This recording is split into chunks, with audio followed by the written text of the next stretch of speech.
kita melanjutkan pembacaan hadis-hadis yang sahih yang dikumpulkan oleh Al-Imam Al-Bukhari dalam kitabnya Al-Jami'us Sahih, yaitu yang dikenal dengan Sahih Al-Bukhari. Kita masih dalam Kitabul Wudu dan kita masuk pada bab ke-31, bab at-tayammunu fil wudu'i wal ghusli. Bab tentang mendahulukan yang kanan dalam berwudu dan tatkala mandi, ya. Kalau al-ghusli dengan dhamma artinya mandi, kalau al-ghusli itu maksudnya mencuci atau membasuh. Hadis ke-167, ya. Qala haddatsana Musaddad qala haddatsana Ismail qala haddatsana Khalid an Hafsah binti Sirin an Ummi Athiyyah qalat, dari Ummu Athiyyah radhiyallahu taala anha, ia berkata, qala an-nabiy sallallahu alaihi wasallam lahunna fi ghusli ibnatihi, yaitu Nabi sallallahu alaihi wasallam pernah berkata kepada para sahabiat yang mereka sedang memandikan putri Nabi sallallahu alaihi wasallam. Kalau tidak salah Zainab, ya, dimandikan oleh sekumpulan ummahat, ya, mereka memandikan putrinya Zainab, putri Nabi yaitu Zainab binti Muhammad, ya, radhiyallahu anha yang meninggal dunia. Maka Nabi berkata, ibda'na bimayaminiha, maka mulailah dengan bagian kanan tubuhnya, wa mawadhi'al wudu minha, dan dahulukan juga bagian-bagian anggota tubuh yang digunakan untuk berwudu. Kemudian juga hadis berikutnya, Al-Imam Al-Bukhari berkata, qala haddatsana Hafs bin Umar qala haddatsana Syu'bah qala akhbarani Ash'athu ibnu Sulaim qala sami'tu abi an Masruq an Aisyah qalat, dari Aisyah radhiyallahu taala anha, beliau berkata, kana an-nabiy sallallahu alaihi wasallam yu'jibuhu tayammunu fi tana'ulihi wa tarajjulihi wa tuhurihi fi sya'nihi kullih. Adalah Nabi sallallahu alaihi wasallam suka mendahulukan yang kanan tatkala pakai sendal, tatkala bersisir rambut, tatkala bersuci, dalam segala kondisinya. Bab iltimas, babun iltimasul wudu idza hanatis salat. Bab mencari atau iltimasul wudu, mencari air wudu jika tiba waktu salat. Al wudu kalau dengan dhamma al wudu berarti perbuatan wudu. Tapi kalau dengan fathah al wudu berarti airnya, ya. Kalau as-suhur artinya makan sahur, tapi kalau as-sahur itu makanannya, Taib. Qalat Aisyah berkata, hadaratis subhu faltumisal ma'u falam yujad. Telah tiba waktu salat subuh, maka orang-orang mencari air untuk berwudu, namun mereka tidak mendapatkan air wudu tersebut. Fanazalat tayammum, maka turunlah ayat tentang tayammum. Al-Imam Al-Bukhari membawakan hadisnya dengan berkata, qala haddatsana Abdullah bin Yusuf qala akhbarana Malik an Ishaq bin Abdullah bin Abi Talhah an Anas bin Malik annahu qala, dari Anas bin Malik radhiyallahu anhu, beliau berkata, ra'aitu Rasulullah sallallahu alaihi wasallam wa hanat salatul asr, ya, aku melihat Rasulullah sallam tatkala itu sudah tiba waktu salat asar. Faltamasan nasul wudu'a falam yajidu, maka orang-orang pun mencari air untuk wudu, namun mereka tidak mendapatkan air untuk wudu. Fa utiya Rasulullah sallallahu alaihi wasallam biwudu'in, maka didatangkan kepada Nabi air untuk berwudu. Disebutkan dalam sebagian riwayat yaitu fi qadhin, di sebuah gelas. Ada yang terbuat dari kaca dalam sebagian riwayat, qadah, gelas yang kecil, yang sempit, ya. Fa wada'a Rasulullah sallallahu alaihi wasallam fi dzalikal ina yadahu, maka Rasulullah sallallahu meletakkan tangannya dalam gelas tersebut atau dalam bejana tersebut. Wa amara an-nasa ayatawaddau minhu, dan Nabi berkata, berwudulah dari sini, dari air ini. Fa ra'aitul ma'a yanbu'u min tahti asabihi hatta tawaddau min 'indi akhirihim, maka aku melihat air keluar dari jari-jari Nabi sallallahu alaihi wasallam, dan orang-orang berwudu dari air yang memancar dari jari-jari Nabi sallallahu alaihi wasallam sampai seluruh sahabat berwudu dari situ. Beliau berkata, qala haddatsana Malik ibnu Ismail qala haddatsana Israil an Asim an Ibni Sirin, yaitu Muhammad bin Sirin, qala qultu li Abidah, aku berkata kepada Abidah, kata Ibnu Sirin, indana min sya'rin Nabi sallallahu alaihi wasallam, kami masih menyimpan rambut Nabi sallallahu alaihi wasallam. asabnahu min qibali Anasin atau min qibali ahli Anas. Kami dapatkan rambut ini dari keluarga Anas atau dari Anas bin Malik. Faqala, kata Abidah, la antakuna indi sya'aratun minhu ahabbu ilayya minad dunya wa ma fiha. Seandainya saya punya satu rambut saja, satu helai rambut milik Nabi sallallahu alaihi wasallam, saya punya, lebih saya sukai daripada dunia dan seisinya, ya. Bagaimana ada rambut Nabi sallallahu alaihi wasallam? Karena Nabi memang membagikan rambutnya, rambut beliau. Lihat hadis berikutnya. Qala haddatsana Muhammad bin Abdurrahim. Qala akhbarana Sa'id ibn Sulaiman. Qala haddatsana Abbad an Ibni Aun an Ibni Sirin an Anas. Dari Muhammad bin Sirin dari Anas bin Malik radhiyallahu anhu. Anna Rasulullah sallallahu alaihi wasallam lamma halaqa ra'sahu. Tatkala Nabi mencukur, menggundul rambutnya. Halaqa artinya menggundul rambutnya, yaitu tatkala di Mina setelah melempar jamarat. Tatkala tanggal 10 Zulhijjah tahun 10 Hijriyah, tatkala Nabi haji wada. Lamma halaqa ra'sahu, tatkala Nabi mencukur rambutnya, kana Abu Talhata awwala man akhadha min sya'rihi. Pertama yang mengambil rambut yang dibagikan oleh Nabi adalah Abu Talhah.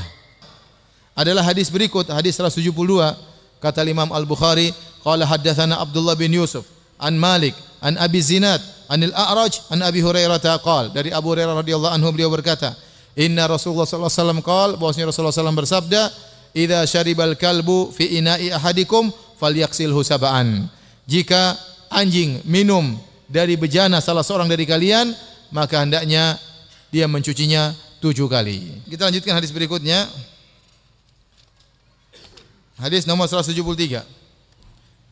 Qala haddatsana Ishaq qala akhbarana Abdus Samad qala haddatsana Abdurrahman bin Abdullah bin Dinar. Sami'tu Abi an Abi Saleh an Abi Hurairah anin Nabi sallallahu alaihi wasallam. Dari Nabi sallallahu alaihi wasallam beliau bersabda, anna rajulan ra'a kalban ya'kulu thara minal atash. Ada seorang lelaki melihat anjing menjilat-jilat pasir. Thara itu artinya pasir. Dia menjilat pasir karena kehausan. Fa akhadha rajulu khuffahu faja'ala yaghrifu lahu bihi hatta arwahu.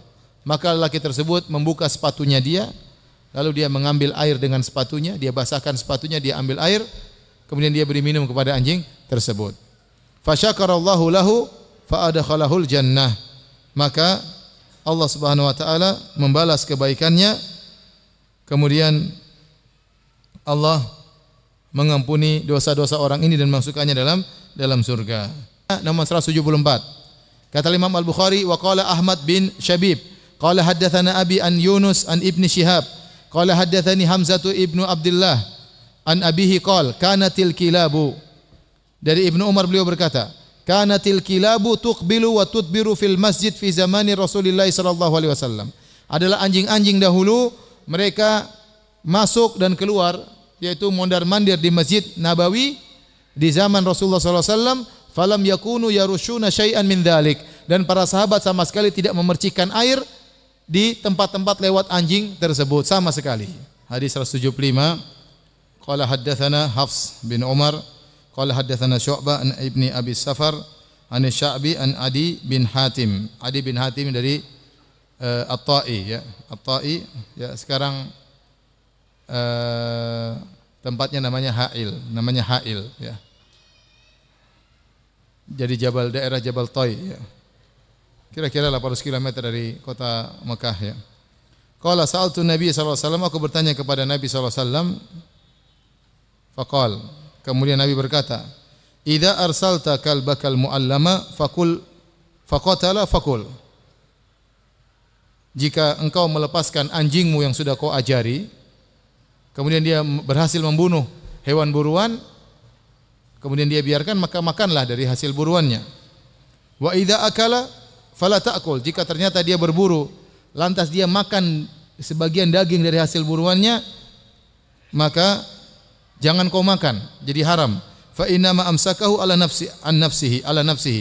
Karena sungguhnya waktu dia makan hewan buruan tersebut meskipun sedikit, berarti tadi dia berburu untuk dirinya, bukan untuk kamu, bukan untuk majikannya, tapi untuk dirinya. Nah, kalau dia ternyata berburu untuk dirinya, maka tidak halal bagimu untuk memakan hasil buruan tersebut. Qultu, aku berkata, ursilu kalbi fa ajidu ma'ahu kalban akhar. Aku lepaskan anjingku berburu hewan, tahu-tahu aku dapati hewan tersebut sudah mati, tapi ada anjing yang lain bersama anjingku. Jadi kemudian kata Nabi sallallahu alaihi wasallam, fala ta'kul, kalau kau dapati bersama anjingmu ada anjing yang lain, maka jangan kau makan. Fa inna ma sammaita ala kalbik. Waktu kau bilang bismillah itu bukan untuk anjingmu, bukan anjing yang lain. Walam tusammi ala kalbin akhar, dan kau tidak menyebutkan bismillah untuk anjing yang lain. Bab man lam yaral wudu'a illa minal makhrajain. Bab tentang orang yang berpendapat bahwasanya tidak wajib wudu kecuali kalau ada yang keluar dari depan dan belakang. Dari kubul dan dubur, itu saja. Adapun dari sebab yang illa al-makhrajaini minal qubul wad dubur liqaulihi ta'ala au jaa ahadakum au jaa ahadum minkum minal ghaid. Hanya itu yang batalkan wudu, karena Allah berfirman, atau salah seorang dari kalian balik atau setelah buang air besar, maka hendaknya dia berwudu. Taib. Kemudian beliau menyampaikan pendapat para salaf. Yang pertama, waqala Atha, berkata Atha bin Abi Rabah, fiman yakhruju min duburihi ad-dudu aw man min dzakarihi nahul qamlah yu'idul wudu.